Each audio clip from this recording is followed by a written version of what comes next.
Aduh, sebentar. Sebentar. Oke. Ini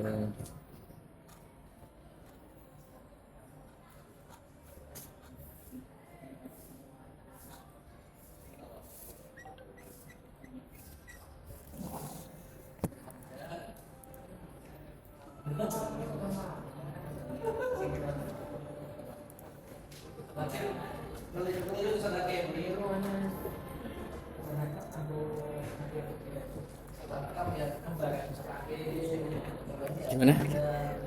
Wawancara Sat.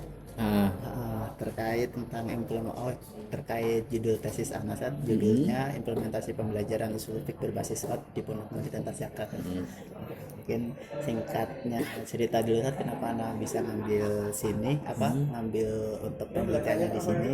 Itu karena anak kenal Sat Ferry Sat. Nah, ketika beliau masih semester 3 itu kita karena sering jemput beliau ketika ini mungkin beliau ke Jogja gitu saya. Akhirnya kita ngobrol dan katanya hot ini sudah diimplementasikan di sini saya. Iya. Nah, jadi karena itu akhirnya ngambil judul tesisnya itu Sat. Nah, untuk implementasi pembelajaran usul fik. Kenapa milih usul fik? Karena usul fik itu kan biasanya membutuhkan analisis untuk mengimplementasikan kaidah-kaidah itu ya Sat ya. Jadi ada kedekatan di sana antara usul fik dan hot.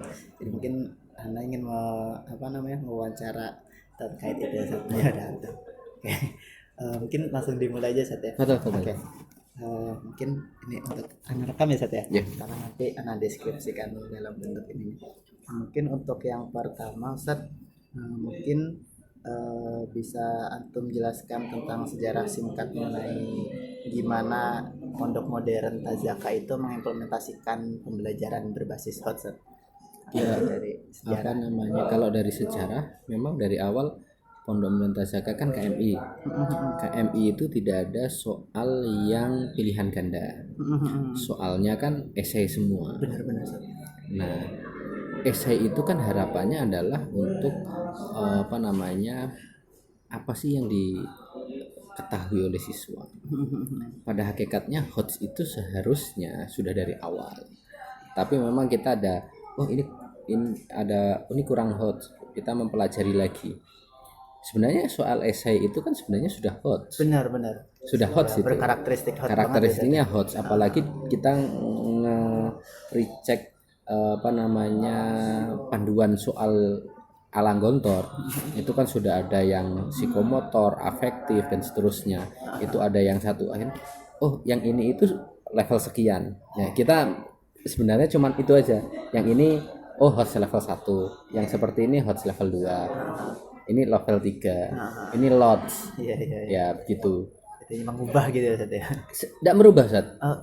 Bukan merubah. Jadi menamai gitu. Istilahnya gini, seperti di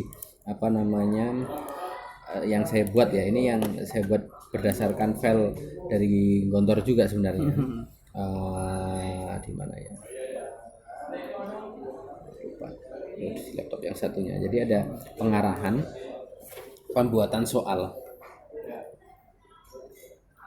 Bentar.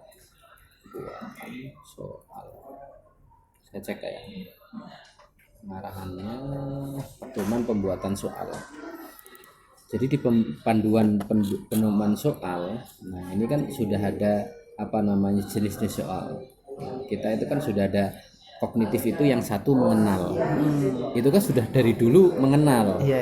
Ya kan, mengenal. Nah, mengenal itu kan remembering. Lebih banyak ke Lots. Nah, itu LOTS level 1. Baru itu kita cuman yang sudah ada, kita ini LOTS level 1. Mengelompokkan, menamai gitu. Iya. Sudah ada Ustaz. Iya. Jadi kalau dilihat dari panduan sejak kita awal itu sudah sama. Cuman belum bunyi ini HOTS, ini LOTS. Iya. Ya kan? Kita cuman ini apa ini? Misalnya yang A itu kan mengenal itu remember itu LOTS tingkat 1. Pemahaman itu kan understanding, itu LOTS tingkat 2. Ya kan? Kita bikin membahas HOTS dan LOTS itu berdasarkan taksonomi Bloom. lots berarti ada remembering, understanding, applying. Itu lots. Ya kan? Ketika HOTS itu berarti sudah ada analyzing, terus evaluating dan creating. Itu ternyata sudah ada. Ada ya Ustaz ya. Sudah Cuman ada. belum tahu Ustaz. aja kalau itu namanya itu ya Ustaz ya. Bukan belum tahu, artinya kan kayak gini loh. Teori taksonomi belum itu mungkin belum kita kenal. Oh, iya itu maksudnya. Artinya kayak enak kita harus HOTS dan LOTS. Kelompoknya begini-begini. Di majelis guru kita kumpul. Kita yang sudah HOTS mana, yang LOTS mana. Kita pertajam lagi, kita detailkan lagi. Oh, yang ini sudah, berarti begini. Kita deskripsikan lagi. Understanding itu seperti apa sih? Contoh soalnya begini. Applying itu yang seperti apa? Contohnya seperti ini. Jadi kita melengkapi panduan yang sudah ada. Oh.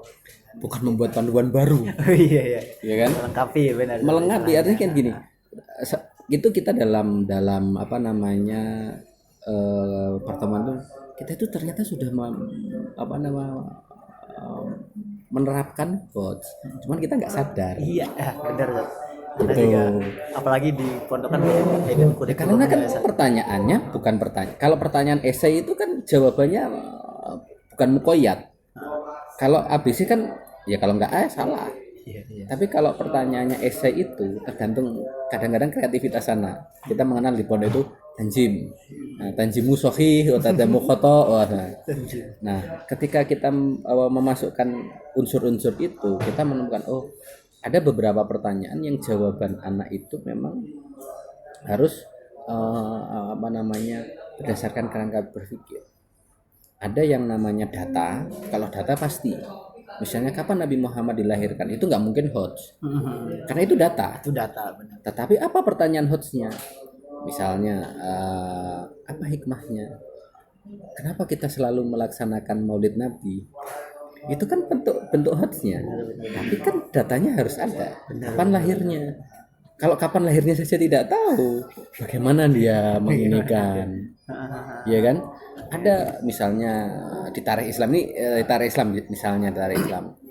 Kita sering ditanya, data harus benar. Berapa perang yang dialami oleh Rasul itu kan data.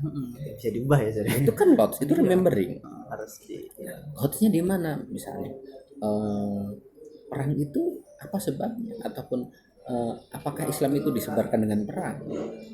Tergantung dia mau pakai yang HOTS level berapa pertanyaannya. Kalau creating kan berarti kita harus mengemukakan dalam tanda kutip mengemukakan beberapa teori kan, sehingga dia dari teori-teori yang sudah ada dia akan mengungkapkan teori baru. Tapi kalau untuk usul fiqh kan bukan membuat teori baru, nggak mungkin kan? Creatingnya di mana? Mungkin memang masih ada perdebatan di antara kita. Ini applying Ustaz. Bukan, ini itu udah creating. Ini ya kan ikhtilaf ya. Kita bagaimana menempatkan saja. Tapi pada kenyataannya adalah soal-soal yang kita desain sekarang ini di pengarang-pengarang selalu kita hotspot ABC. Kalau sebelumnya belum ada embel-embel ini hot level sekian, tapi sudah ada, sudah ini mengenal, ini understanding, tapi pakai istilah-istilah, belum pakai, maksudnya belum kita masukkan taksonomi, belum ke situ, istilah taksonomi belum dimasukkan, padahal itu sudah ada, tinggal kita pengembangan. Oh ini belum Ustaz. Jadi ketika kita ngoreksi soal ini yang hot mana sih, ini yang belum mana sih. Dulu tahun 2017 18 atau 18-19 itu ada yang meneliti tentang dirasa Islamiyah 2019 ya Mas Iqbal Fazal. Nah itu kan, tapi penelitian itu menurut saya kurang komprehensif. Kenapa? Dia cuma melihat soal saja. Iya benar. Kesimpulannya hanya, oh ini berarti tidak ada pengarahan. Di kita itu ada pengarahan kok. Dia nggak pernah melakukan wawancara. Hanya soal, dia minta soal dikirim, dianalisis soalnya. Iya kan? Kita sendiri juga memang ya tergantung yang ngajar sih. Kan soal itu kan tergantung yang ngajar. Benar. Iya kan? Kenapa kok begini? Kan ada tasih soal. Menurut pengajarnya ini sudah hot. Iya kan? Ini sudah hot. Nah, waktu itu ya memang ada koreksi dan seterusnya. Tapi kan kita juga melihat artikulasi hakin hakohu. Saya ngajarnya begini Ustaz. Kalau saya tanya ini, anak-anak belum nyampe ke situ. Kadang-kadang kita juga harus kompromi dengan itu. Maka ada tasih soal. Jadi ketika sebelum membuat soal ada pengarahan. Setelah pengarahan ada yang namanya karantina. Karantina itu kan guru nulis soal. Karantina itu ada karantina mandiri, ada karantina bersama. Seperti di kantor kan. Ada yang sudah nulis di kamar, ketika karantina datang ke ruangan tinggal ngasihkan soal. Nah, ada juga ya sama seperti kita. Jadi ada yang sudah nulis di kamar, karantina tinggal datang saat ada soal. Sudah jadi. Ada yang sudah jadi. Ada juga yang dia datang ke situ nulis. Ada juga yang ke situ soalnya sudah jadi konsultasi dengan pengajar yang lain. Yang jelas tahapan soal kita itu dari jelas KPM sehari-hari. Guru itu setiap mengajar bikin edat. Di edatnya itu ada yang namanya tatbik. Nah, ketika membuat soal, guru itu mulai dari tatbik yang sudah ada. Jadi tidak bikin soal fresh baru sama apa sih yang sering ditanyakan ketika tatbik tanyakan apa itu kan masing-masing guru sudah punya Karena dicantumkan di data tadi ya. ini sudah memang ada juga yang bahasanya baru tetapi pertanyaannya kan sama intinya kan sama nah, cuman bahasanya mungkin berubah iya ya kan harus. Jadi apa namanya saya sendiri ketika bikin soal karena nggak terlalu sulit kenapa saya sudah punya edat saya punya apa namanya tatbik, kumpulan tatbik ini pertanyaannya dan di situ saya sudah kasih tanda ini anak-anak kesulitan menjawab ini berarti ini nanti poinnya sekian kalau ditanyakan kan kita sudah harus ada bobotnya HOTS itu jelas bobotnya lebih tinggi ketika dia adalah HOTS itu adalah apa namanya mengumpulkan pendapat otomatis kita akan menemukan jawaban yang berbeda bukan jawaban baku Benar-benar biasanya ditulis min indi talamid ya kan ya kan min indi talamid dikunci jawabannya min indi talamid ya karena pasti beda-beda tergantung mereka tergantungnya bagaimana tapi kita juga bikin standar lah kira-kira contohnya seperti ini penilaiannya gimana Ustaz ya penilaiannya kita bikin rentang kalau jawabannya itu memuaskan mumtaz berarti nilai penuh kira-kira dengan jawaban apa dengan ya, kunci jawabannya hampir sangat dekat gitu enggak harus jadi misalnya kunci jawaban itu kan ini ke pendapat ya kalau pendapat nggak mungkin pendapat. kita ini kan nah, ketika pendapat itu guru kan yang lebih mengetahui saya harapan gurunya ini bagus nih cara berpikirnya masuk nih nilainya penuh ada juga kurang ini ada yang kurang ini berarti nilainya sekian jadi memang kita punya standar kalau ya doif itu nilainya sekian makbul nilainya sekian jayyid nilainya sekian di ininya tadi di jawabannya bukan kan biasanya kan di satu jawaban itu nilainya 3 ada yang 2 ada yang 1 kalau ada pilihan di nomor ini karena ini adalah pendapat ya yang tidak yang apa namanya ini maka jawabannya adalah nilainya A B C ini memang apa ya subjektif ya tidak bisa objektif memang. Di situ berarti ini memang nggak bisa berarti memang subjektif ya subjektif dia namanya ujian esai itu juga nggak bisa kalau mau objektif ABC karena argumen iya karena argumentasi nggak bisa argumentasi dan itu mengukurnya ya dari banyak hal gitu iya tapi kan di situ kan ada pertanyaannya kan tidak hanya tentang argumennya memang namanya HOTS itu ada data ada pendapat jadi kan datanya benar kadang-kadang pendapatnya juga akan menyesuaikan iya kan tapi ketika datanya salah pendapatnya itu ngawur yang contoh paling ini adalah fikih kitab lagi ketika ditanya misalnya ma hukmu maskhir syar masih ba'dil ra's itu kan dia mau menjawab Maliki boleh Syafi'i boleh kan semua jawaban benar iya kan karena dia berdasarkan itu misalnya dia milih kaifa indaka masur ra's. Masur ra's jami'an. Lima anak atba madhab ada. Oh, Iya kan? ya benar-benar. Iya kan? Berlandaskan. Iya, apa namanya? Itu kan gara-gara pendapat. Ada juga misalnya kalau di saya nggak ngajar usul fikih ya. Saya biasanya mustalahul hadis. Mustalahul hadis itu kita kasih ini hadis nih. Tasjirnya gimana? Tasjir itu nggak mungkin dihafal. Karena setiap hadis beda-beda. Apalagi soalnya man awalus sanad, akhirus sanad, ya kan? Turuku tahamulnya di mana? Itu kan kita tanyakan. Oh, itu kan applying Ustaz. Ya bisa jadi applying. Memang loads level sekian, tetapi bisa juga hot level sekian. Kenapa? Karena dia harus memperhatikan. Yang tahun kemarin saya coba itu ada 3 hadis yang sama, tapi sanadnya berbeda. Anak bisa gambar. Bukan berarti kita bikin hal yang baru, karena di buku juga ada. Ada contohnya di buku, cuman kita ambil hadis yang berbeda. Bisa juga hadis yang sama, itu kan anak-anak juga nggak akan ngeh kan soalnya dari buku ada gitu. Bisa jadi soal hadisnya berbeda, tapi sanadnya memang kita tulis sanad di situ. Kalau nggak ditulis sanadnya nggak mungkin ngapalin sanad gimana? Kayak apa Ustaz? Ya kan? Nggak mungkin. Tapi di situ kan dia berpikir, oh ini yang awal sanad di sini, akhir sanadnya di sini. Nanti kan, oh hadis ini ada 3 jalur nih berbeda nih, ini berarti hadisnya masyhur, ya kan? Dia akan menganalisa itu kan, itulah hots. Berarti di proses ini ya tadi. Iya, tapi tetap ada pertanyaan, mahwa ilmu mustalahul hadis, mahwa hadisul masyhur. Ada pertanyaannya, tetap ada. Kita nggak menghilangkan itu, tidak menghilangkan itu, tapi kita menambah porsi. Bagaimana anak bisa dengan maklumat yang sudah dia punya itu, dan kita tidak membatasi maklumat misalnya ta'rif itu dengan ta'rif yang ada di buku.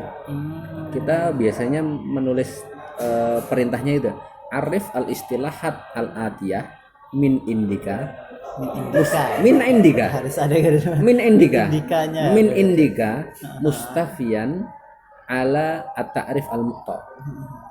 Apa yang dia pahami ya Ustaz. Iya. Jadi kita tidak akan artinya kita memberi kebebasan anak memberikan takrif yang dia pahami. Ada yang Ustaz kalau dia menghafal boleh nggak? Ya boleh saja. Aslam, ada aslam. Kita memang guru harus jeli. Anak ini maksudnya ini sesuai dengan ini. Ya memang paling aslam menghafal. Paling aslam menghafal. Tapi kita dalam soal kita tidak membatasi. Kita ma huwa ad-din al-islami, jawabannya pasti sama, akan menghafal. Nah, tapi kalau arif ad-din al-islami bima fahimta au min indika, ya kan? Itu yang kalau saya terapkan, saya ngoreksi soal itu pasti ini takrifnya dibeginikan aja. Tapi memang ada beberapa takrif yang tidak harus min indika. Ada beberapa hal yang nggak bisa min indika. Kalau min indika semuanya ya akan ini ada batasannya. Oh mana sih yang bisa min indika? Wah mana yang batasan yang ini? Kenapa? Seperti hadis saja. Mahwal hadis itu di dalam kitab macam-macam tarifnya beda-beda. Tapi poin ada titik temunya. Titik temunya ada. Maksudnya bahasa. Perbedaannya kan di bahasa. Dari sudut pandang juga yang artinya mereka berbeda pendapat cuman intinya kan ada titik sama seperti Atarbiyah Indah Plato, Atarbiyah Indah Aristo.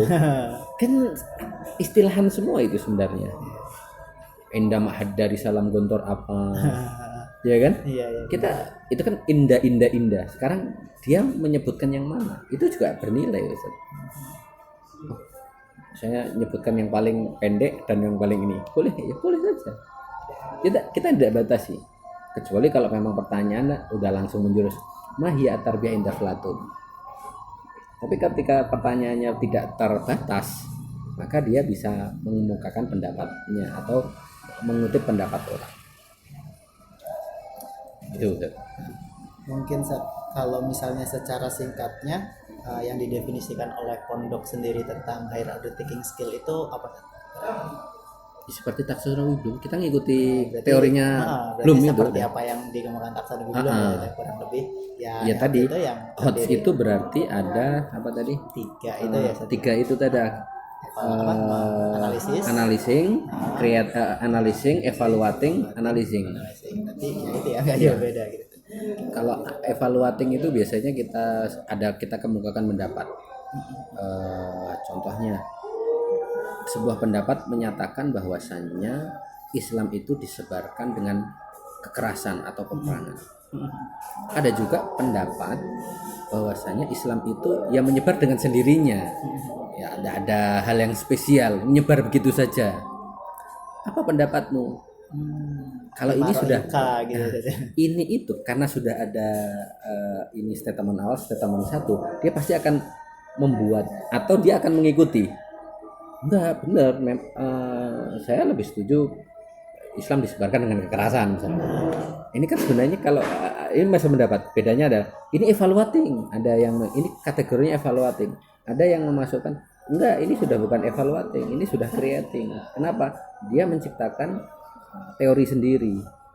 Tapi kan ada di buku Ustaz. Ya tinggal dia mengikuti teori orang apa tidak gitu. Tetapi berdasarkan soal ini kan ini teori A, ini teori B. Dia muncul dengan teori C atau dia ngikuti A atau dia ngikuti B. Iya, kalau dengan C berarti udah create ya. Dia create. Dia menciptakan sesuatu yang baru tadi. Ya, meskipun kita tidak menyatakan dia menciptakan suatu hal yang baru, tapi kan pola pikirnya sudah kita ini kan. Tidak yang apa yang udah ada aja saja. Kalau evaluating itu biasanya pertanyaannya benar atau salah, terus dalilnya apa, itu kan evaluating. Ketika dia membenarkan, dalilnya apa, ketika dia menyalahkan, dalilnya apa. Jadi HOTS itu lebih pada kerangka berpikirnya itu loh. Dia punya dalilnya apa, data. Dalil itu kan sebenarnya data, harus dihafal. Benar-benar ya kan? Yang antum tadi ceritakan di awal gitu ya, bahwa ya sebelum sampai ke hot harus ada lotnya dulu, tetap nggak bisa dilupakan ya Sat ya. Jadi di kita itu juga ada apa namanya, setelah kita tadi ya membuat apa namanya tingkatan-tingkatan tadi, kita juga membuat petunjuk. Misalnya di kelas 1 itu bisa nggak dimasukkan hot ya. Kalau kelas 1 ini di panduan soal ya, di kelas 1 itu ya kalau bisa lot saja semuanya. Baru di kelas 2 ada hotsnya sekian persen, lotsnya sekian persen. Nanti naik sampai di kelas 6 itu hotsnya sudah 60%. Kalau sampai di kelas 6 itu hotsnya sekitar 60%. Ya, ini yang memang masih kita PR kita itu adalah gimana cara ngitung presentasinya. Ya kan, kisi-kisinya gimana. Ini yang masih kita di majelis guru itu masih bikin formulasinya. 60% itu gimana? Nomor 1 ini hot kan tadi ada ikhtilaf tadi. Benar, Zat. Ini sudah 60% atau belum?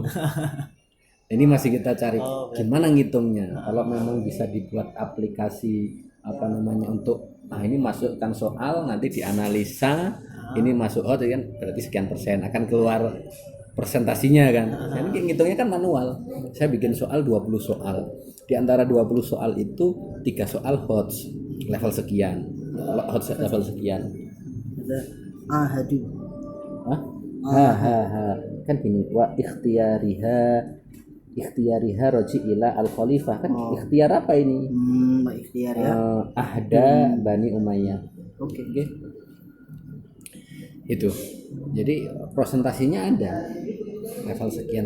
Dan memang ini masih teori. Ya, cuman dalam aplikasinya mungkin bisa diteliti. Antum teliti khususnya yang di usul fiqh. Nanti bisa jadi masukan itu ya. Maksudnya kan bagaimana antum ini sudah hot apa belum? Kadang-kadang perlu kita, kalau menurut kita sih sudah. Kadang-kadang perlu apa namanya analisa orang luar. Ustaz, ini belum hot banget nih. Yang dimaksud hot itu ada ya, kita mulai apa namanya merancang itu kan karena sudah ada penelitian. Oh ternyata di Tazaka itu gini. Oh iya, berarti memang harus dibunyikan, memang harus dikelompokkan, memang harus begini. Ya, kita belajar dari artikel itu, dia nulis artikel jurnal ilmiah. Oh hot itu begini. Oke, ini yang kita ambil ini. Oke, Oke, ini kita ambil ini. Jadi memang hasil penelitian itu membantu kita. Maka ahlan wasalan kalau ada yang mau meneliti Siap.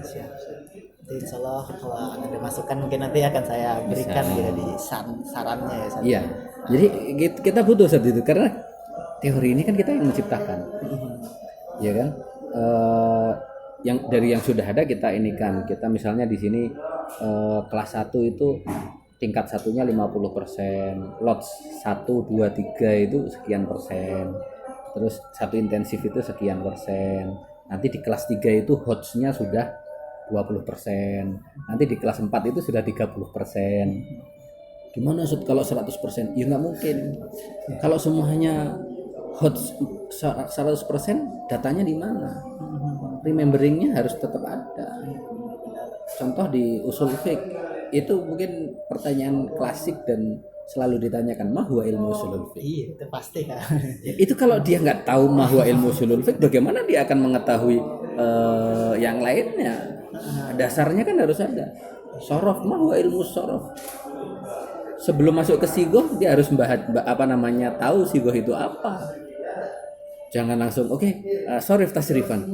Baru setelah itu ditanya aina al-fa'il. Nggak tahu dia malah. Tapi kan tidak semuanya akan ditanyakan, data itu akan ditanyakan dalam pertanyaan gitu kan. Contohnya yang paling umum lah, pelajaran usul fiqh pasti akan ditanya mahwa ilmu usul fiqh. Pelajaran mustalahul hadis pasti akan ditanya mahwa ilmu mustalahul hadis. Dengan berbagai cara ya. Ada caranya yang analisis, ada yang ini dan seterusnya. Ya itu bagaimana cara menanyakan aja. Gitu Ustaz. Jadi dari petunjuk nanti saya kirim aja lah petunjuk penulisan soal ini yang sudah paling baru ya. Nanti ada kita sampaikan nanti minta Ustadz Ferry aja. Ustadz Ferry ada semua itu. Karena beliau yang tulis. Iya. Mengklasifikasikan. Siap. Saya minta Ustadz Ferry aja.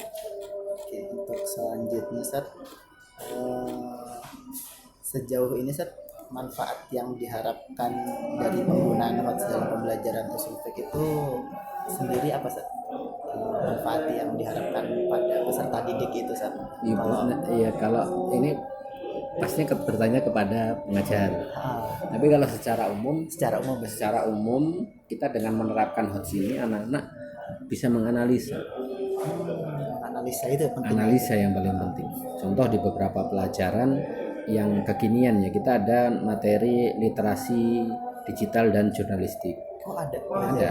Jadi kita salah satu tujuan dari pembelajaran literasi dan jurnalistik itu adalah anak-anak bisa membedakan mana yang hoax sama yang tidak. Jadi kita hoax itu kan udah parah banget ya Ustaz. Itu sama aja dengan mustalahul hadis lah. Bagaimana mengidentifikasi hadis yang maudhu, hadis yang secara kasar loh ya. Kalau kita langsung mengatakan hadza maudhu adalah ya harus belajar ilmu yang lebih ini ya. Tapi kan kita masih muqaddimah lah. Istilahnya kan masih muqaddimah. Artinya bisa membedakan secara cepat. Artinya analisanya itu kan berbasiskan kok matanya begini ya, matanya kok meragukan. Jadi pengembangan berpikir kritis itu ya Ustaz. Berpikir kritis, menumbuhkan itu. Ini nggak masuk akal berarti. Ini nggak masuk akal, ini perlu dicek ini. Benar.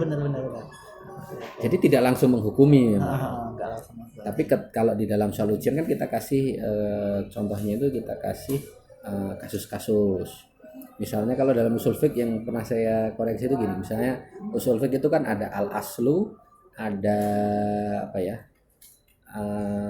al-aslu, al-illah, ad-dalil, ada yang dikasih bagan ya misalnya. Jadi ada kasus-kasus yang diperbarui terus. Kenapa hukum gosok itu kok hukumnya jadi haram? Kiasannya di mana? Ininya di mana? Jadi anak-anak kita latih untuk gitu. Jadi kayak pelajaran sorof lah, ilmu alat kan. Sebenarnya fikih ini kan usul fikih ini kan ilmu alat.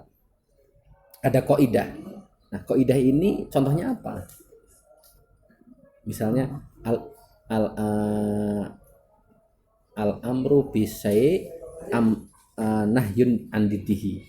Ya kan itu kan kaidah. Iya benar. Nah, maksudnya apa ini? Kan anak harus bisa menjelaskan. Oh, amrun bisyai' wa nahyun an didihi. Tapi kan juga ada enggak, amrun bisyai' laisa kan kaidah kan. Kenapa bisa kaidahnya seperti ini? Kenapa kaidahnya seperti ini? Contohnya seperti apa? Perintah untuk sholat berarti adalah larangan untuk tidak mengerjakan sholat. Tapi kan tidak semua al-amr seperti itu. Iya, benar. Ada klasifikasinya kan. Itu yang diajarkan di usul fiqh kan. Yang paling utamanya adalah itu tadi Setia. Iya, berpikir kritis karena HOTS itu tidak hanya di ranah akademik. Jadi kadang-kadang yang kita pikirkan apa yang salah, kadang-kadang kita berpikir ini apa yang masih kurang di yang kita lakukan di pesantren. Anak-anak selalu belajar setiap minggu belajar muhadharah, tapi kenapa kalau disuruh bicara itu masih kurang pede? Salahnya di mana ini? Problemnya di mana? Makanya kita selalu ini harus kita rubah. Contoh ketika ujian lisan itu kan ada muhadasah. Itu kita hilangkan muhadasah. Muhadasah kita hilangkan, diganti dengan apa? Takalum. Udah ngomong aja oleh takalam an nafsika. Ya, anak ini min hada abi kada. Kalau dulu kan pertanyaan man abuka min aina cita mada istahara min itu kita apa supaya anak itu berlatih berbicara. Kenapa? Anta al-an raisul munadhamah. Takallam au ati mauidatan hasanatan li'atika. Assalamualaikum. Ya enggak, salamnya enggak gitu. Udah skip salamnya. Isinya apa? Oke. Ya kan supaya apa? Supaya anak itu memang huwa yatakallam, huwa yantik. Atau kita kasih tulisan, oke, ada kitabah au hadal mutalaah isyrah. Huwa yasrah bi lughatihi. Yasrah ka nahul mudarris. Ya kan? Kalau hanya pertanyaannya misalnya mata nama Muhammadun bisaatil asiroti, ya kan gitu. Itu kan hanya pertanyaan, tapi lah. Terus yang paling lebih kita tekankan adalah mal hikmah ayu darsin ta'khud. Anak-anak kan akan mengasosiasikan dengan berbagai mata pelajaran. Oh, ini sesuai dengan mahfudot. Oh, ini sesuai dengan hadis. Ini sesuai dengan tafsir ayat Al-Quran ini. Boleh enggak? Ya boleh. Kan belajar asosiasi. Benar. Kan dia kan jawabannya kan misalnya tadi judulnya adalah Al-Harik. Apa pelajarannya? Oh, pelajaran itu adalah mawaddatus sadiq tadharu waqtati. Kok bisa? Karena Ibrahim menyelamatkan temannya yang kebakaran. Karena dia cinta sama temannya, maka dia menolong. Iya kan? Benar. Ini jawabannya benar. Karena apa? Analisa. Jadi setiap jawaban anak dalam pertanyaan yang seperti ini tidak bisa kita salahkan. Asal analisanya benar. Ya kan? Ada alasannya. Kalaupun jawabannya misalnya kurang tepat, ini kan analisanya kurang pas. Tapi ada nilainya enggak? Pasti ada nilainya. Makanya pertanyaan esai itu seharusnya tidak ada yang tidak bernilai. Benar. Makanya Ustaz Anang, kita itu sudah soal kita itu esai. Rugi kalau esai itu hanya mahua yang jawabannya pasti itu. Kalau dia salah gimana? Enggak dapat nilai. Maka analisanya munculkan meskipun mahuanya tidak hilang. Hanya porsinya mungkin diperkecil porsinya aja kita sesuaikan. Jadi apa sih yang bisa dianalisa di pelajaran ini? Kan memang tidak semua pelajaran bisa dianalisa. Pelajaran analisa itu lebih banyak kepada pelajaran ilmu alat. Kalau ilmu alat itu jelas, matematika itu jelas. Nggak ada yang bisa dihafal di matematika kecuali rumus. Ya, matematika nggak bisa dihafal kecuali rumus. Ya kan? Dan jawabannya ini, tapi caranya itu kan bagaimana caranya? Cara itu juga dinilai. Bisa jadi anaknya kurang teliti, caranya sudah benar tapi hitungannya masih salah. Ya kan? Itu kan ketelitian. Ya kan? Maka ketika mencontohkan soal cerita itulah HOTS yang sebenarnya kan. Nama dia akan menganalisa. panjangnya sekian, lebarnya sekian, rumusnya sekian, maka harus kan ada ditanya, diketahui, ditanya, dijawab. Itu kan sebenarnya kerangka berpikirnya begitu. Sistematis ya. Sistematis. Pelajaran nahwu sorof itu kan juga ilmu alat ya. Itu jelas analisa. Ini apa ini dalam garis bawah ini apa? I'rabnya bagaimana? Ininya bagaimana? Kan pertanyaannya tidak ditanyakan semuanya. Akrib hadil kalimah semuanya panjang lebar. Kadang-kadang ya udahlah yang di i'rab yang sesuai dengan materinya ya. Ini. Jadi satu sedikit tapi dia akan mengasosiasikan sendiri. Karena kita waktu ujiannya tidak panjang, 90 menit. 90 menit dibatasi ya. Dibatasi. Mungkin selanjutnya pertanyaan selanjutnya itu mungkin sebagai KMI gitu peran Waka KMI sendiri itu dalam pembelajaran atau pengimplementasian pembelajaran berbasis web ini sejauh mana sih? Ya sosialisasi dan melaksanakan SOP harian yang ketat. Berarti termasuk di dalamnya mengevaluasi ya Sat ya? Ya, ada naqdu tadris, ada juga i'dad, tasqiqul i'dad, ada gerakan tabkir, SOP harian kita laksanakan. Terus ada pengecekan juga anak-anak sudah sampai di mana. Itu juga sinergi antara KMI, wali kelas, ya kan, dan siswanya juga. Jadi ketua-ketua kelas juga ada laporannya. Ini gimana, siapa yang ngajar, bagaimana cara ngajarnya. Ada juga yang langsung kita sidak di kelasnya. Jadi kan komprehensif gitu. Tidak hanya naqdu tadris faqat, enggak hanya pengecekan i'dad, penulisan RPP bagi guru-guru. Ya kan tidak hanya itu saja. Ya, nanti di pengajar itu kan lebih ini ya. Terus kita juga ada namanya majelis guru, guru ahli. Kalau usul fiqh nanti merujuknya ke siapa sih? Ya kan? Sejauh ini ke siapa Sat kalau usul fiqh biasanya? Usul fiqh langsung ke Kiai Anang. Kalau ada pertanyaan. Kalau ada pertanyaan. Karena beliau memang usul fiqhnya bagus. Oh iya. Dan beliau kalau udah ada usul gini ini ya Sat. Karena memang ilmu alatnya di situ. Jadi kan fikih itu kan sudah hasil ya. Caranya kan di usul fiqh. Kenapa ada pernyataan juga usul fiqh itu fiqhul akbar ya Sat? Enggak. Enggak. Kalau fiqhul akbar itu tauhid. Oh iya. Al-fiqhul akbar tauhid. Tauhid. Kalau fiqhul akbar atau tauhid. Ya istilahnya kalau saya nggak ngajar sih ya. Tapi usul fiqh itu metodenya, fikih itu adalah hasilnya. Iya kan, fikih itu adalah hasil daripada usul fiqh yang sudah dibakukan ya kalau fikih ya. Nah, kalau usul fiqh itu teori-teorinya, nah hasilnya itu di fikih. Untuk sampai pernyataan fikih, berarti usul fiqh itu alatnya. Alatnya. Jadi kok bisa sih wudu itu membasuh kok sebagian? Kenapa kok keseluruhan? Nah, itu kan kerangka berpikirnya kan di usul fiqh. Hasilnya adalah fikih. Kenapa kok ini begini? Kenapa kok begitu? Ini loh. Cara berpikirnya itu di usul fiqh. Kenapa kok ini wajib? Kenapa kok menurut ulama yang satu sunnah? Kenapa menurut ulama yang satunya malah mubah? Ternyata dia memahami dalil, memahami ini kan iya kan metodenya itu di usul fiqh. Ya kan? Iya benar. Sepaham saya itu. Mungkin berarti perannya tadi yang Antum sebutkan itu termasuk di dalamnya itu mengevaluasi. Iya. Jadi ada naqdu tadris, ada i'dad, tasqiqul i'dad, tilang i'dad, ada MGMB juga. Tapi ya MGMB ini ada yang formal, ada yang non formal. Cuman memang karena kesibukan kegiatan pondok itu untuk mengumpulkan guru per mata pelajaran itu sulit.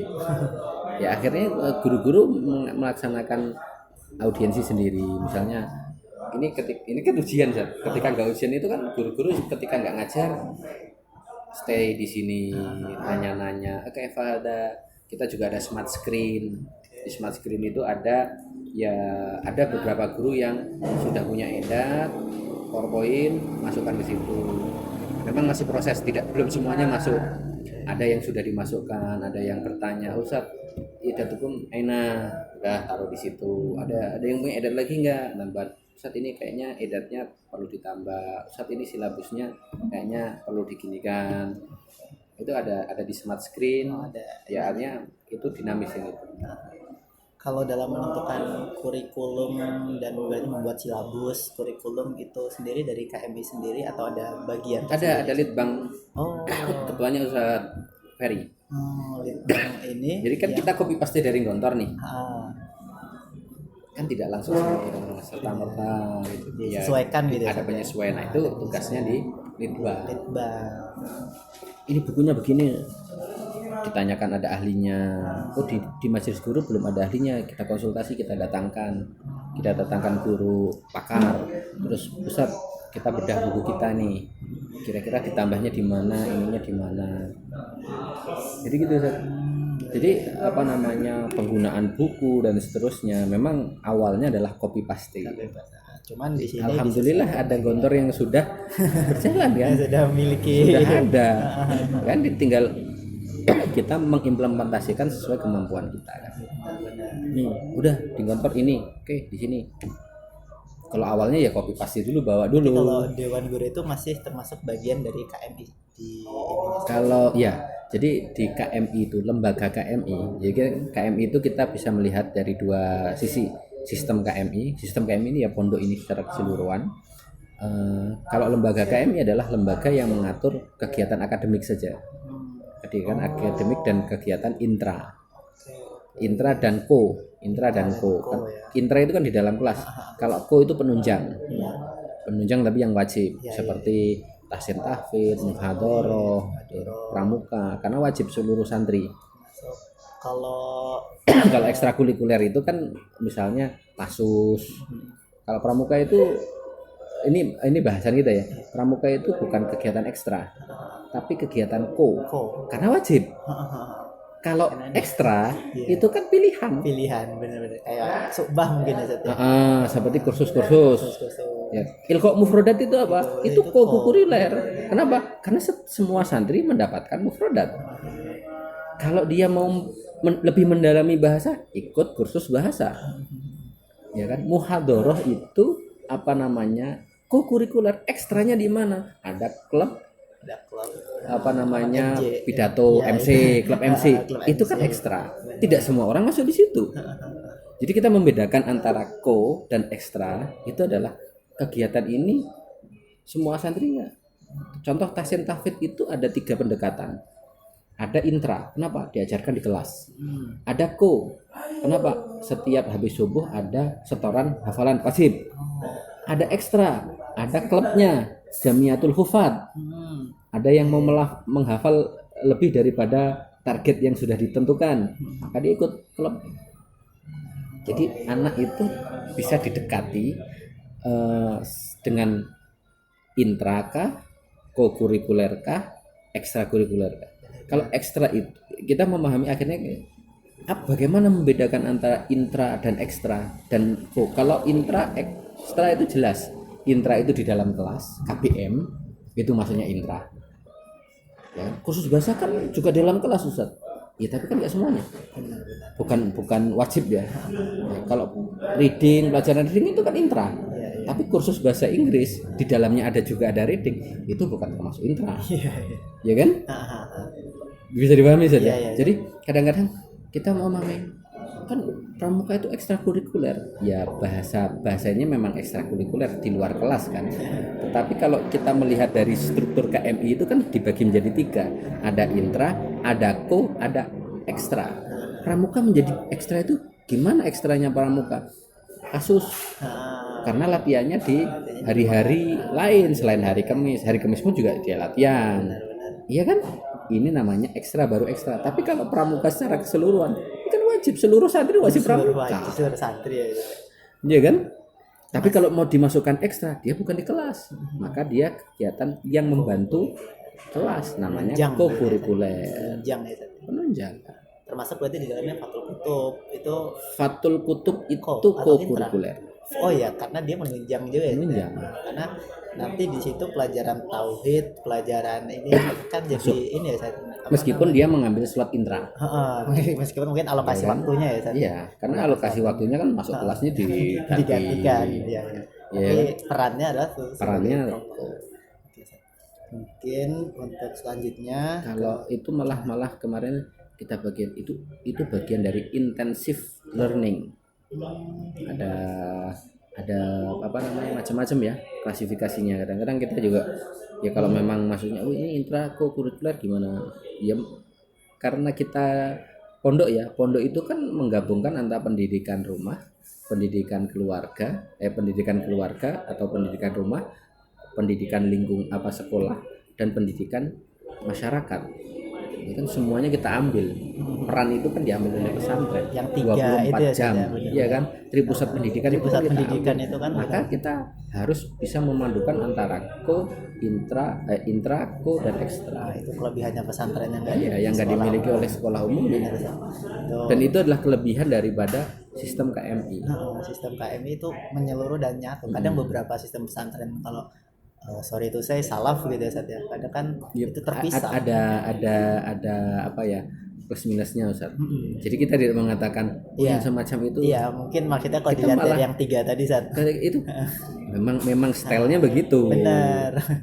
Kita mungkin perlu pembahasan sebenarnya mereka menerapkan ini, tetapi mungkin caranya berbeda, metodenya berbeda. Harus ada penelitian, dan penelitian itu bukan untuk membandingkan kalau menurut saya. Iya, Sat. Cuman kan dari penelitian itu biasanya kita ada gambaran aja, Sat. Gambaran untuk mengambil berarti kalau kebanyakan mungkin di beberapa pondok salaf itu kan biasanya mereka antara sekolah umum dengan sekolah pesantrennya itu kan 2 lembaga yang berbeda, Sat. Dan itu kebanyakan kan memang karena itu tuntutan regulasi. Benar. Pada hakikatnya kan tidak. Seperti pondok-pondok salaf yang muadalah. Contohnya mereka ini. Iya, itu kan tuntutan. Mungkin yang sudah muadalah. Iya, kan? Sat, ya benar-benar. Itu kan tuntutan. Kenapa? Ketika dia sistem pesantren yang ditegakkan dari dulu itu begini-begini tidak mendapatkan pengakuan pemerintah, kan dilema dia. Kita tidak bisa menyalahkan.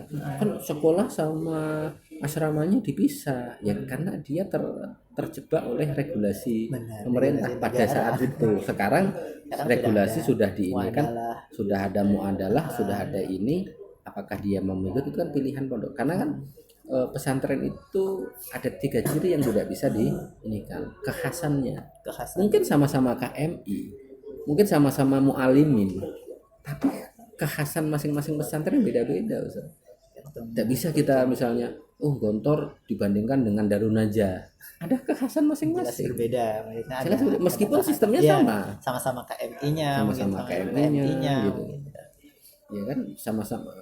Kenapa kok disebut di undang-undang itu bukan KMI? Karena ada KMI, ada TMI, ada macam-macam. Tapi yang paling umum adalah ini semuanya sistemnya adalah dirasah Islamiyah. Mu'alimin. Berbasis dirasah Islamiyah dengan sistem mu'alimin. Jadi KMI itu diambilnya mu'alimin. Iya. Kalau yang satunya lagi yang salafiyah. Dan salafiyah itu beda pesantren, beda kitab juga. Kitabnya itu tergantung ini. Dan juga takhosus. Kalau tadi kekhasannya apa?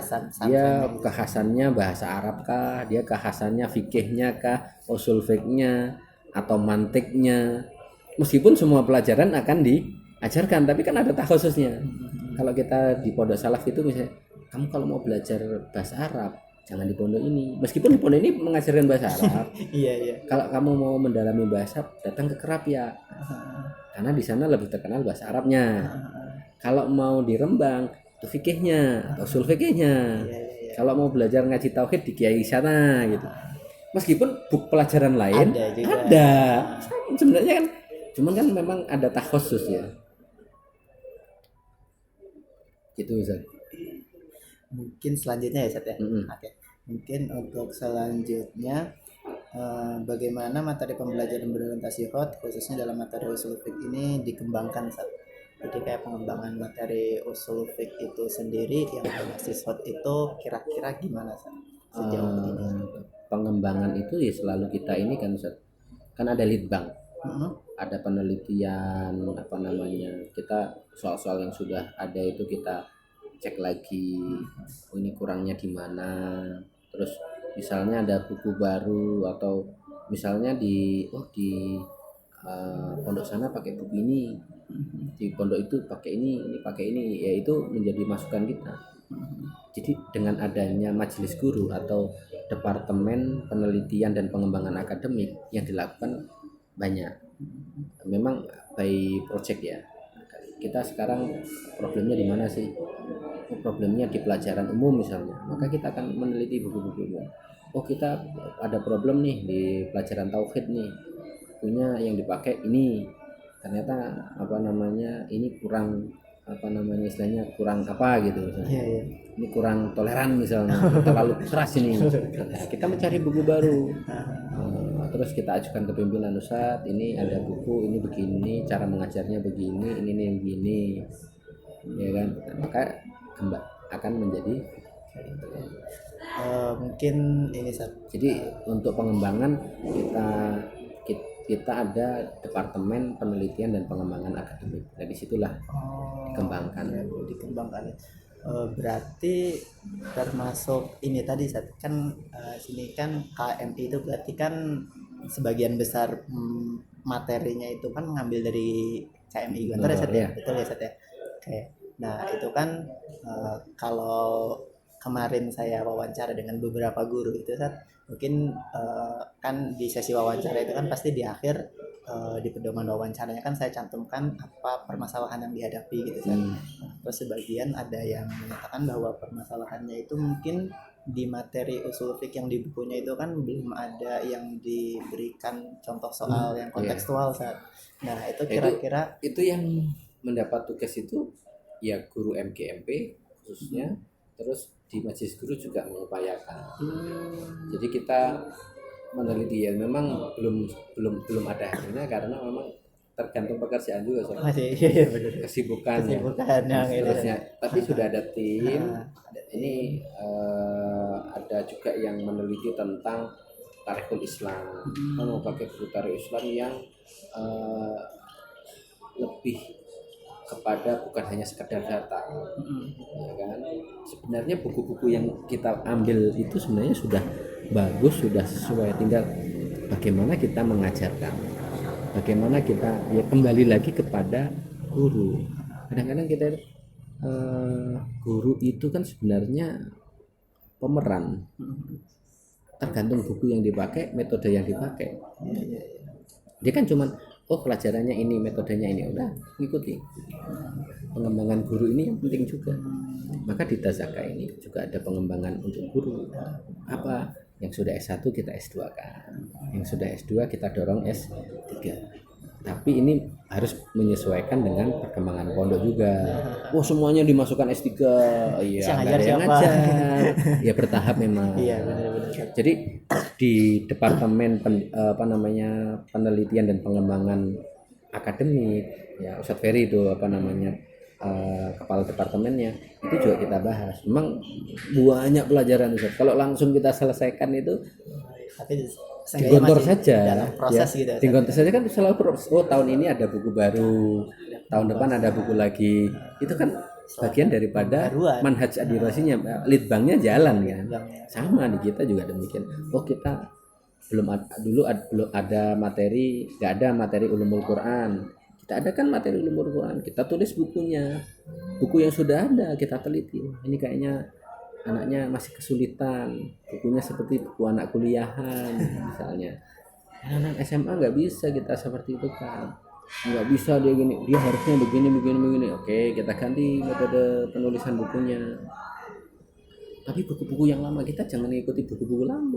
Bahkan kalau ada buku-buku lama itu bisa kita tulis ulang, kita simpelkan, jadi anak itu mudah memahaminya. Diperbanyak pertanyaannya, dan pertanyaannya sudah ada klasifikasinya, ini yang quotes, ini yang quotes, ini yang ini, maka buku itu akan menjadi lebih mudah difahami.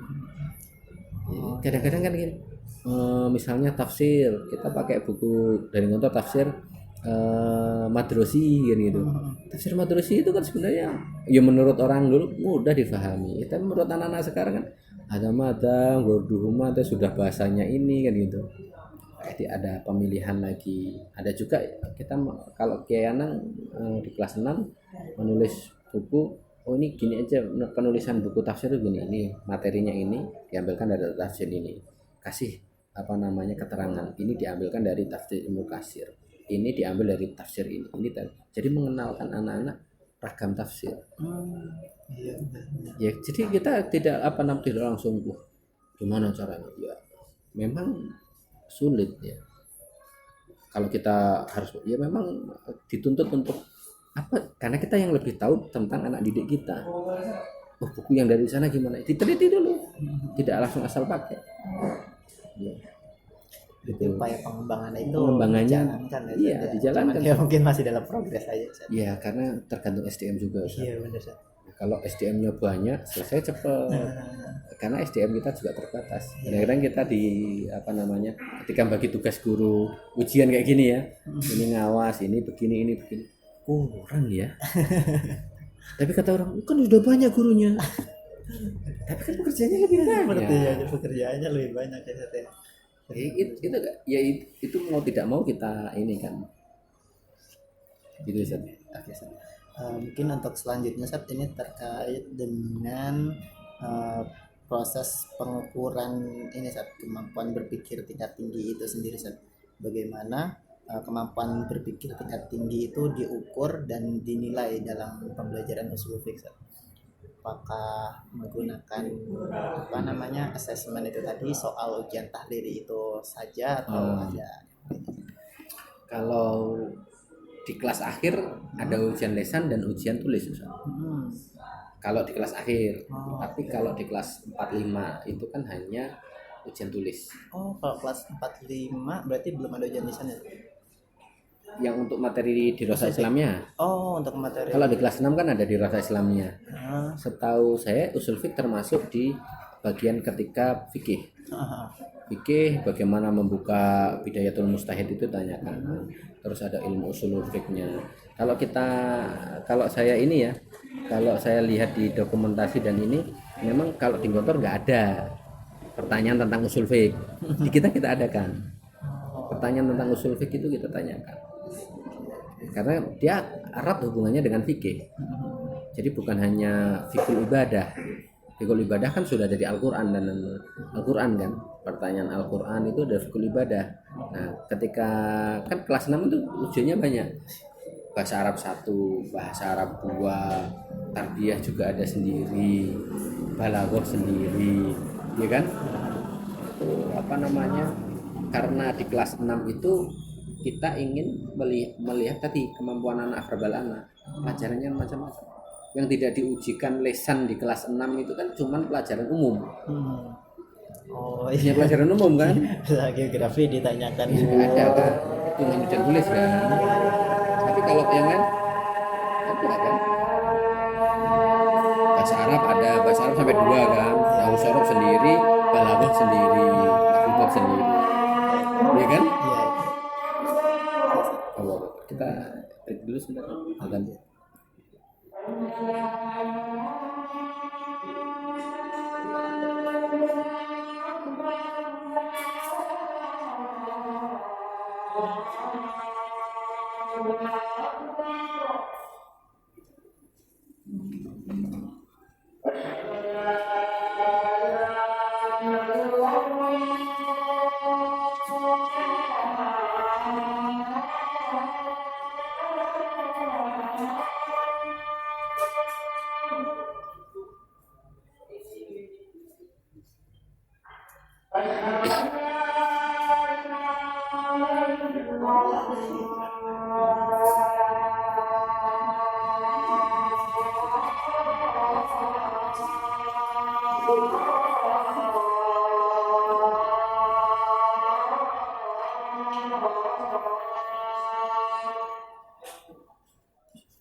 Allahu Akbar, Allahu Akbar.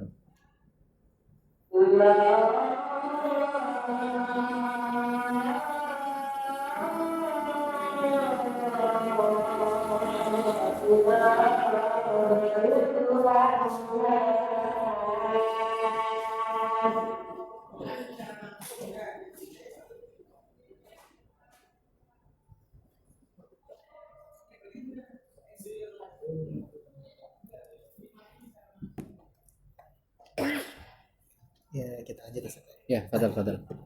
Mungkin untuk selanjutnya Ustaz, apakah guru-guru di pondok modern Azabka ini mendapatkan pelatihan khusus dalam implementasi pembelajaran HOTS dan penulisan soal berorientasi HOTS itu Ustaz?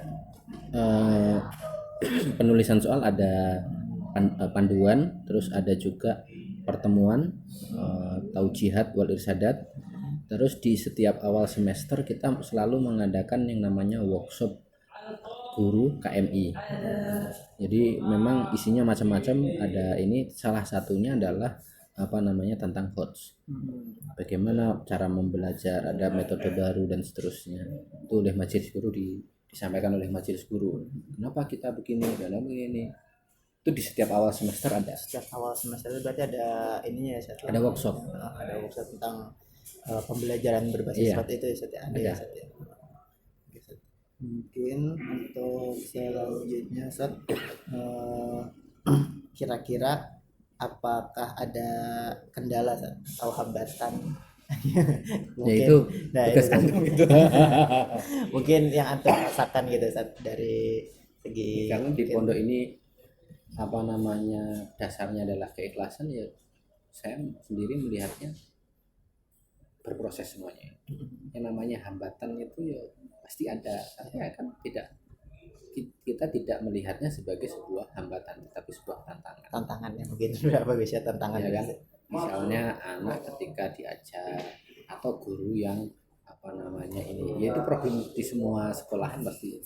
Mungkin apa Ustaz yang salah satu atau salah dua yang ibaratnya masih menjadi PR besar Ustaz, untuk pengimplementasian HOTS itu sendiri? Kalau saya sih melihat tinggal dilaksanakan aja sih, panduannya ada, ininya ada gitu. Kalau menurutnya ya paling capaian aja. Ternyata anak-anak kita masih belum, kira-kira begitu. Ya kita melihatnya secara proses kita sudah berusaha maksimal sesuai dengan apa yang sudah dicanangkan. Majelis guru juga sudah melakukan yang terbaik, guru-guru juga sudah melakukan. Ya mungkin ya kalau ada misalnya ketika naktu tadris, ketika ini ada 1-2 kesalahan, itu wajar lah. Guru ada yang terlambat dalam mengajar, ya wajar, ya kan. Ya, kalau kata Kiai Sukri dulu, yang namanya problem itu nggak akan selesai gitu. guru yang terlambat itu sampai ini ada, cuman kan kita selalu menanamkan kesadaran, jangan terlambat lah. Iya.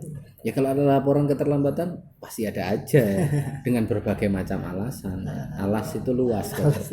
Bahasannya alas itu luas, jadi ya kan. Ya, alasannya itu Saya yakin ya Kak, saya yakin di Gontor guru terlambat masih ada. Ya meskipun ya kita kan berusaha meminimalisir. Ya pernah dalam 1 minggu ada yang terlambat, ada juga pernah dalam 1 minggu tidak ada yang terlambat sama sekali. Itu kan ini ya Iya. dinamika. Satu Nah, dinamika. yang ya paling tantangan yang kita ini kan adalah apa yang menjadi ide kita, apa yang menjadi apa namanya idealis kita. Oh anak-anak itu harusnya bisa A, bisa B. Nah itu ketika ujian itu masih kita lihat kok belum ya, ternyata ini belum ya. Jadi itu saja sih menurut kita apa ya istilahnya, kita punya goalnya ke sana nih, ternyata kok belum nyampe gitu. Jadi itu tantangan terbesar itu supaya kita bisa mencapai sana kan. Macam-macam yang kita lakukan. Tadi ada workshop, ada perkumpulan mingguan, ada kita juga bikin grup MGMP. Ya tapi kadang-kadang grupnya sepi juga gitu, nggak ada yang nanya kan. Ya, kan kembali ke udah mafhum semuanya gurunya kan gitu. Ada juga saat ini nanti biasa problem itu ketika di akhir semester itu, wah nah, baru sekian judul, ini baru sekian judul, nggak ada kompromi kan antara guru-guru kan gitu. Biasa itu yang ya itulah dinamika yang terjadi kan selama ini seperti itu. Tapi ya juga karena kita dalam pesantren ya, jadi guru sering ketemu itu kadang-kadang juga nanti alim ada lah ya, ini sampai di mana, sampai sini gimana, ini anak ente paham nggak ini. Itu diskusi itu ada juga. Jadi memang apa ya, apa yang kita tulis di silabus itu kan ideal, sesuatu yang ideal. Nah, tantangannya apa, kadang-kadang sesuatu yang ideal itu belum selesai. Jadi ketika misalnya contoh kita mengajarkan judul Al-Amr dalam satu kelas 35 anak ya kan, itu yang paham berapa persen kira-kira begitu kan. Masih ada juga anak yang nggak paham kan. Pasti itu kan ada. Tantangannya kan di situ. Tapi yang paham juga ada. Buktinya apa, ketika ujian nilainya ada yang bagus, ada yang mumtaz, ada yang jayyid, ada yang makbul, ada yang alam bisawab, ya kan? Dapat syafaat. Iya kan? Benar. Itu kan tantangan kita baru bisa mengetahui di akhir. Nah, karena makanya kita selalu tekankan kepada guru-guru, ujian itu adalah untuk mengukur kemampuan siswa. Tetapi ukuran itu setelah ada kan harus menjadi feedback ke kita. Oh selama ini siapa sih anaknya yang selama ini ketika diajar nggak paham? Ya kan ketika sekarang masa-masa ujian itu pada datang saat analah afam, yuk kita terangkan, kok nggak dari awal. Ya tadi lah dinamika di pondok kan. Bener-bener. Ya ketika di kelas kita ente di kelas paham tuh fahimna di surah Ustaz kan. Ya kan begitu loh. Dan juga menyenangkan gurunya, kasihan juga gurunya sudah ngomong dari 45 menit masuk kita jawabnya lam afam Ustaz, kan kasihan. Ya gitu-gitulah yang ya itu yang terjadi nih. Idealnya adalah anak sudah paham, ternyata yang paham baru beberapa saja. Ada juga ya, ini saya pribadi pengalaman ya. Saya di Gontor itu tidak banyak paham pelajaran. Yang penting apal. Iya kan? Tapi dengan berjalannya waktu kita bisa memahami itu. Tapi metode ini apakah akan efektif pada anak zaman sekarang? Kan tidak mungkin. Kalaulah kita, kenapa kita menekankan HOTS? Data itu sekarang sudah bukan suatu hal yang susah didapat. Tinggal Google, oh ini ketik 2 detik semuanya selesai. Ya kan? Tetapi analisanya itu gimana? Itu yang penting. Maka data itu memang tetap, tapi adalah analisa itu lebih penting. Cara berpikir itu yang paling penting. Yang kita terapkan ke anak-anak, cara berpikir itu ya, cara berpikir dan sikap. Misalnya ujian itu kan bukan hanya proses ujiannya, tapi sikapnya. Contoh, kita kan ujian nih, sikap anak berubah nggak? kan pasti berubah. Iya. Yang biasanya nggak pernah belajar jadi belajar, Rajin. berubah. Yang biasanya nggak puasa Senin Kemis karena ada ujian, puasa Senin Kemis. Nggak pernah tahajud jadi tahajud. Itu kan lumrah di pondok, Iya, iya. ya kan? Itu juga nilai loh, Sat. Oh ternyata ketika ujian, makanya ujian untuk belajar, bukan belajar untuk ujian. Sikapnya, oh kok ternyata dia ketika ujian dan nggak ujian itu tetap sama aja, nggak mau belajar misalnya. Oh, berarti ini sikap nih. Bisa jadi loh. Atau mungkin dia nggak kelihatan belajarnya, oh ujiannya bisa, ya kan? Kita kan tidak bisa mengetahui. Tapi dengan ujian ini kan sikap anak berubah. Ya, jam kerjanya juga berubah, ritme ibadahnya juga berubah, ya kan? Makanya ujian itu ada, kita selalu menekankan ujian itu pasti ada, sunnatul hayat. Bagaimana menghadapinya? Terus ketika hasilnya sudah keluar, bagaimana Anda bersikap juga? Sikap itu bukan hanya, kalau di kita itu ada istilahnya PAE, ada prediksi, antisipasi, evaluasi, eksekusi, evaluasi, PAE. Itu kita selalu gunakan. Maka anak juga harus menggunakan. Oh, ketika ujian apa prediksinya? Oh, soal-soal yang akan keluar kira-kira apa? Maka mereka belajar kan. Antisipasinya apa? Kalau misalnya ini ada antisipasinya, ada eksekusinya ya belajar. Ya ibadah, ya ini mendekatkan diri pada Allah. Semoga hidayah itu muncul dan seterusnya.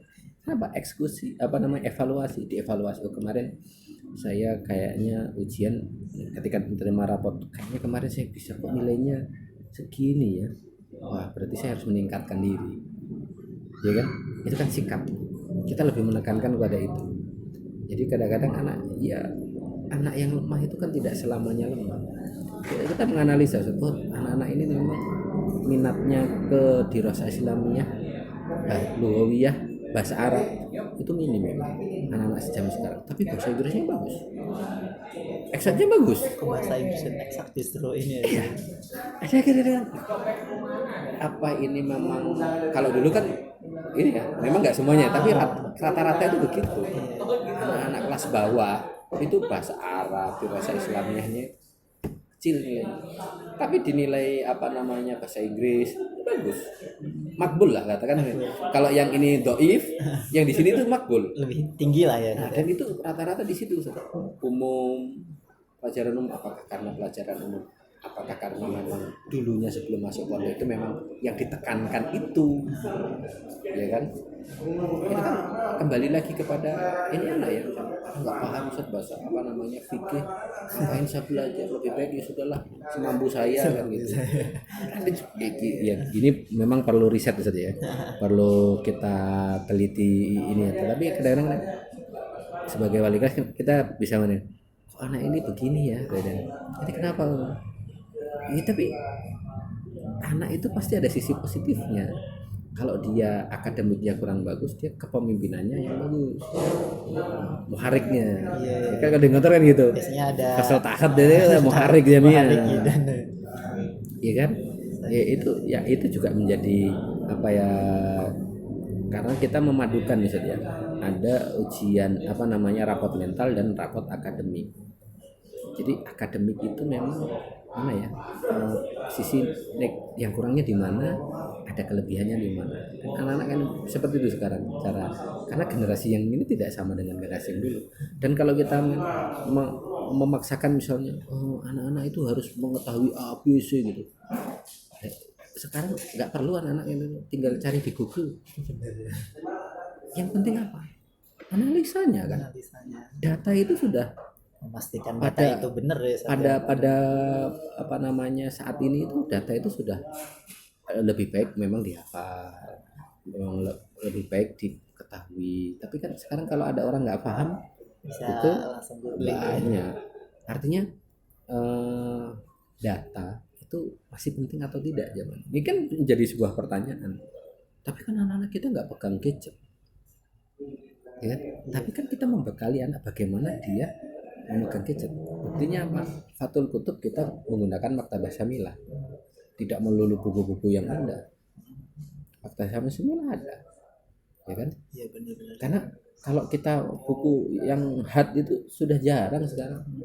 Paling adanya di mana? Di perpustakaan di sana itu. Karena lebih hukumnya apa? Ya, googling. Tapi kita tidak langsung Google aja, enggak. Google Maktabah Syamilah. Ya kan? Ketika di perpustakaan ada, ambil bukunya. Supaya anak juga menghormati buku.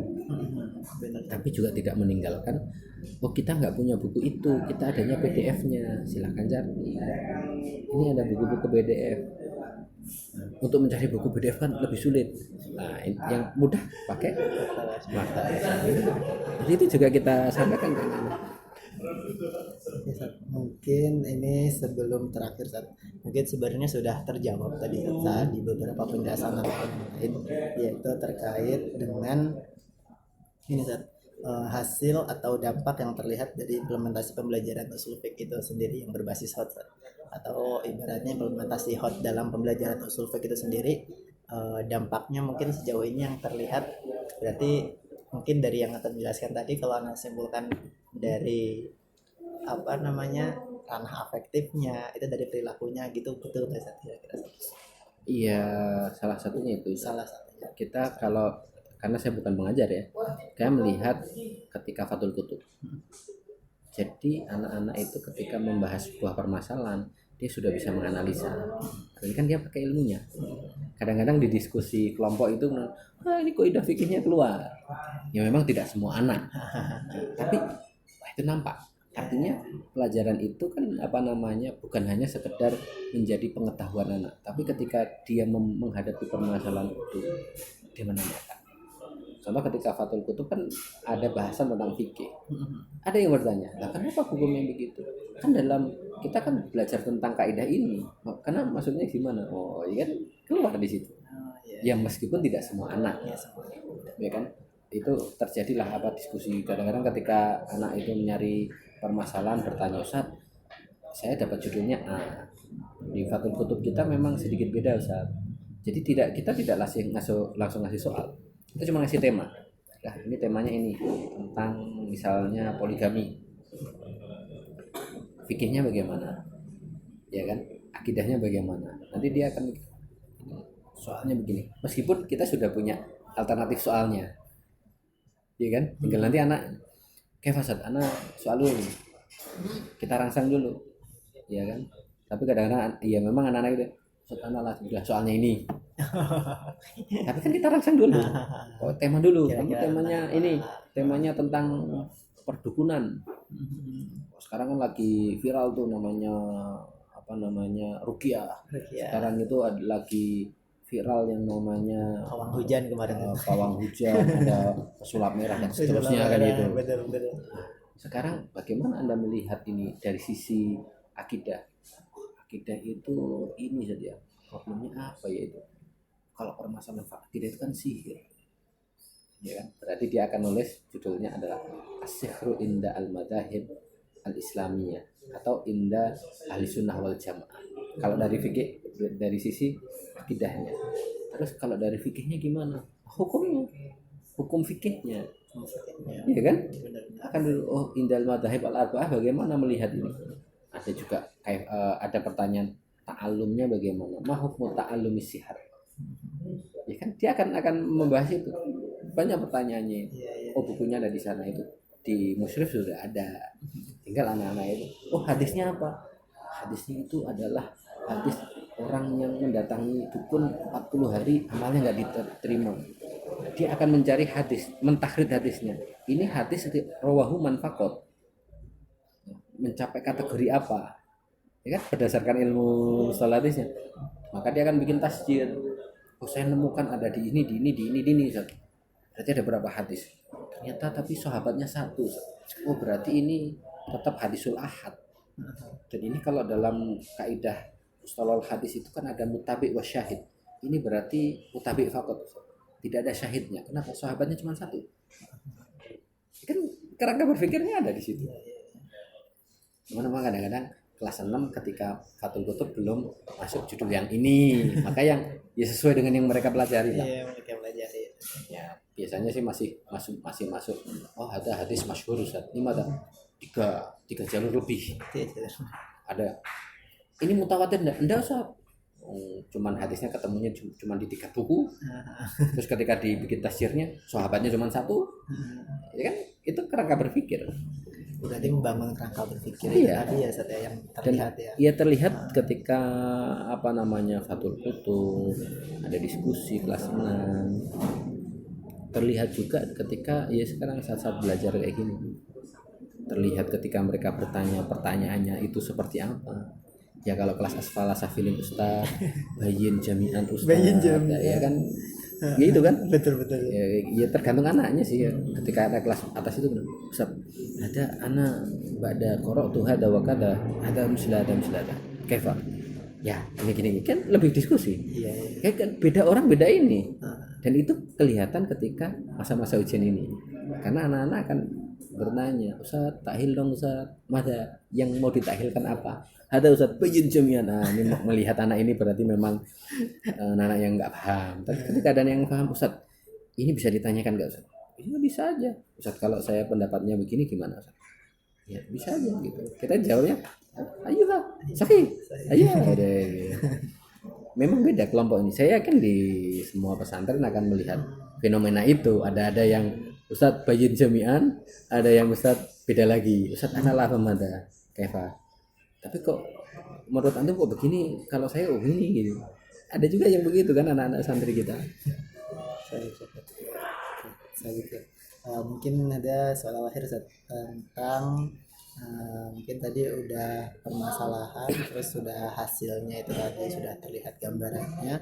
Mungkin terakhir adalah tentang rekomendasi atau harapan antum ke depannya tentang pembelajaran usul fiqh berbasis hot ini atau penerapan pembelajaran berbasis hot di pesantren-pesantren mungkin khususnya di Pondok Tazaka dan umumnya mungkin di pondok pesantren lainnya karena penggunaan hot dalam pesantren itu kan mungkin kayak yang antum bilang tadi sebenarnya sudah, tapi mereka belum melabelinya dengan hot itu mungkin ada rekomendasi atau saran. Rekomendasinya ya melakukan penelitian survei ya yang itu akan membangun kita. Jadi jangan takut namanya survei, jangan takut dikritik, karena kita kalau tidak dikritik tidak akan tahu.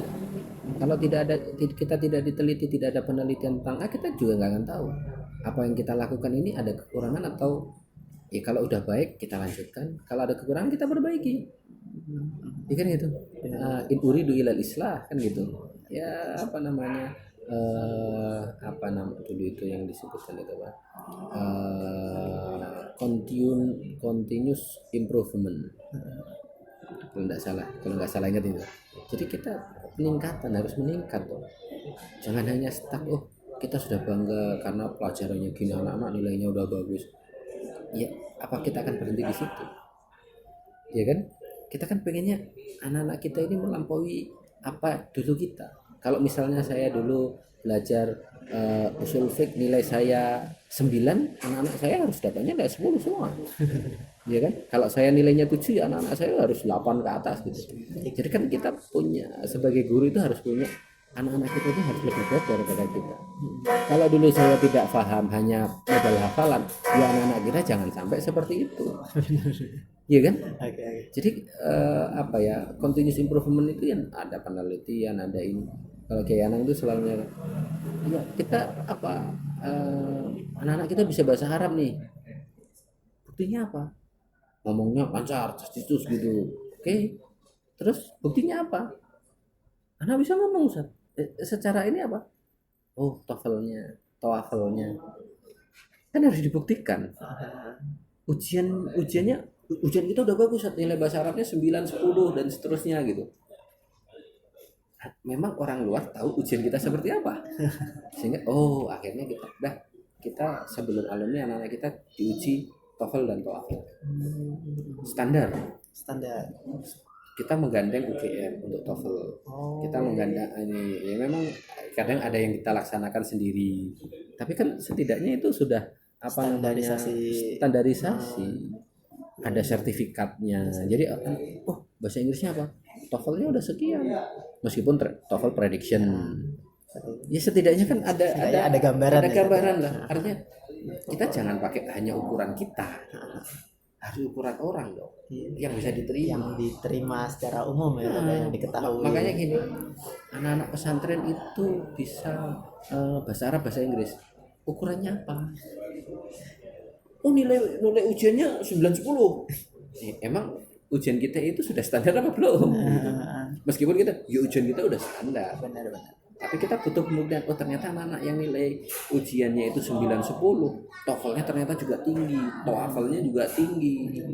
Itu kan menjadi komparasi. Oh, anak-anak kita ternyata TOEFL-nya rendah, tapi TOEFL-nya bagus. Berarti memang anak-anak kita itu cenderungnya bahasa Inggris. Iya, kita lihat kalau TOEFL itu apa namanya, yang penting lulus saja, batasannya sekian, itu rata-rata di situ. Tapi kalau TOEFL udah ada yang 500, ada yang sekian, jadi sudah lebih dari apa yang ini kan. Standar kita kan 425 sampai 430 500 ya. ya kan. Ya, tembusnya malah 500 tahun kemarin itu Pak, dengan Lia kalau nggak salah. Maksudnya standarnya bukan standar hanya prediction, enggak, kita bayar, kita kayak apa namanya lembaga lain. Meskipun kita sebenarnya sendiri aja bisa saat ini, tapi kadang-kadang harus menggait untuk apa? Untuk apa namanya kita itu tenang, ternyata anak-anak kita udah standar gitu.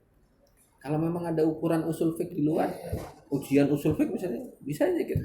Tahu satu ujian usul fiqh yang apa namanya bersertifikat misalnya, kita adakan. Kalau memang ada. Sementara ini kan yang ada cuma bahasa kan. Dan itu alhamdulillah evaluasinya sekian persen lah. Kelulusannya itu di atas 60% setiap kali ujian. Kan ada yang 2 kali ujian baru lulus, ada yang 1 kali ujian itu banyak, itu di atas 60% yang 1 kali ujian baru lulus. Itu ujiannya diadakannya kapan? Setelah ujian akhir biasanya. Setelah ujian akhir kelas 6 itu. Jadi ada waktu khusus, ada pengarahannya dulu, terus ini baru diinikan ujian dan seterusnya. Ada waktunya khusus. Standar universitas berarti. Iya, kita standarnya begitu kan. Sejak awal, sejak alumni perdana kita ada ujian kompetensi bacaan Al-Quran. Anaknya belum bisa baca Quran, gimana? Malu kan kalau bisa diuji. Nilainya sekian, Ustaz. Iya, nggak standar, gimana? Perbaiki. Mumpung masih ada waktu. Iya kan? Iya. Tapi sekuat-kuatnya kita memperbaiki bacaan orang, kalau memang jarang baca Quran sama aja. Gitu. Ya pasti ada ininya gitu. Iya. Ketika kita drill selesai, udah mending Ustaz. Oke. Jarang aja. Udah alumni nggak pernah baca Quran sama aja. Iya. Namanya baca Al-Quran itu habit. Ketika jadi santri, karena dia sering baca Al-Quran, lidahnya lancar. Tapi ketika jarang baca Al-Quran, ya plegak-plegok. Gitu. Mungkin gitu aja untuk pertanyaannya, sudah cukup. Terima kasih. Terima kasih banyak atas Assalamualaikum kasiran jidan zatan. Ini mohon maaf nih kalau ada pertanyaan yang ini, kalau memang ada hal-hal yang perlu ditanyakan lain bisa lewat Ustadz Ferry dan seterusnya. Siap. Semoga bisa difahami, bisa ditulis dengan sebaik-baiknya. Harapan kita sih apa namanya, kita bisa mengambil manfaat dari ini, sama-sama mengambil manfaatnya dengan tidak menjatuhkan. Apa yang udah bagus di kita bisa ditiru dengan yang lain. Sebenarnya harapannya sendiri itu emang benar-benar bisa mengimplementasikan ini di pesantren-pesantren lain, karena kayak yang tadi ini bukan perbandingan kan? Enggak saat bukan ya, hanya aja saya tuh ini kan dari awal, kalau ada studi komparasi lebih baik jangan. Kenapa? Kita takut nanti kita saka dibagus-bagusin, di tempat lain diiniin, nanti kan jadi suatu hal yang pro dan kontra. Kita itu tidak ingin membangun apa namanya ini ditinggikan, ini diinikan. Nanti orang yang melihat ternyata lebih bagus Tasaka dibandingkan pondok anu, kan menyakiti hati ini. Kita menghindari. Kalau ada dulu ada yang datang, saat ini pembandingan antara, jangan. Kalau perbandingan jangan. Enggak.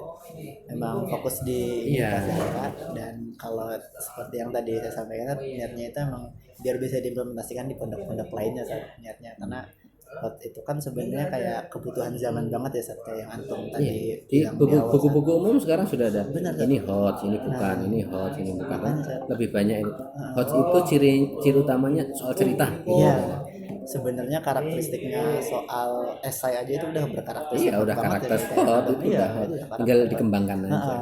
Tinggal dengan kata apa namanya, kata tanya yang di depannya tadi, bukan lagi apa itu, bukan lagi sebutkan, tapi kayak yang antum bilang tadi itu kan udah analisis hati royuka, nah itu kan udah hot itu kan udah. Iya, iya, tapi itu kan memang nanti perlu ini kan disesuaikan ini di taksonomi belum. Kita kan hot patokannya ada taksonomi belum. Iya benar. Mungkin di tempat lain patokannya beda lagi. Benar, Sat. Atau mungkin nanti antum akan menulis teorinya kan.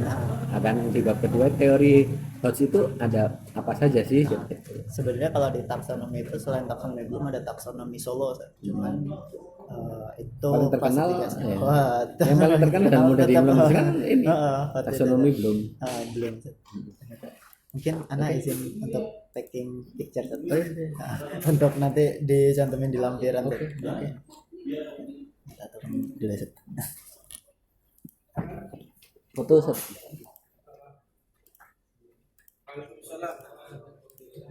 Oh, betul. Jangan. Monggo, Pak Hakim. Mau foto. Sebentar, sebentar. Itu apa? Lagi wawancara Iya, Sat. iya, sebentar. Kan untuk di ini Sat, nanti di lampiran Dilampirkan. tesisnya Sat. Mungkin sambil nanya aja Bisa Sat. terus, Jadi Iya. antum dulu MPD-nya di mana Sat? Di IAIN Surabaya, sekarang UIN. Oh, Dulu sekarang masih IAIN. Video ini video kok. Foto aja Sat. Dari sebelah sana sama dari sebelah sini. Apa Sat? Ya. Itu dulu berarti jurusan apa Sat? Saya pendidikan Islam, nggak tahu sekarang masih ada apa enggak. Sekarang kalau dulu itu namanya pendidikan Islam, bukan pendidikan agama Islam. Iya. Bukan, beda. Beda. Jadi intinya dulu saya ketika kuliah kok beda ya. Di lain itu manajemen pendidikan, manajemen sekolah dan seterusnya.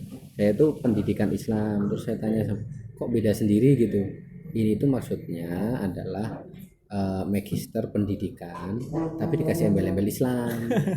Maka beberapa dosennya itu memang bukan dosen IAIN atau UIN, dosennya itu ngambil dari dosen Silakan. dari UNESA, Universitas Negeri Surabaya.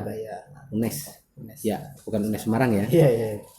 UNES itu ada di Surabaya juga ada UNES, tapi nggak tahu. Kalau setahu saya dulu UNES kampusnya di depan IAIN yang lama, kampus lama.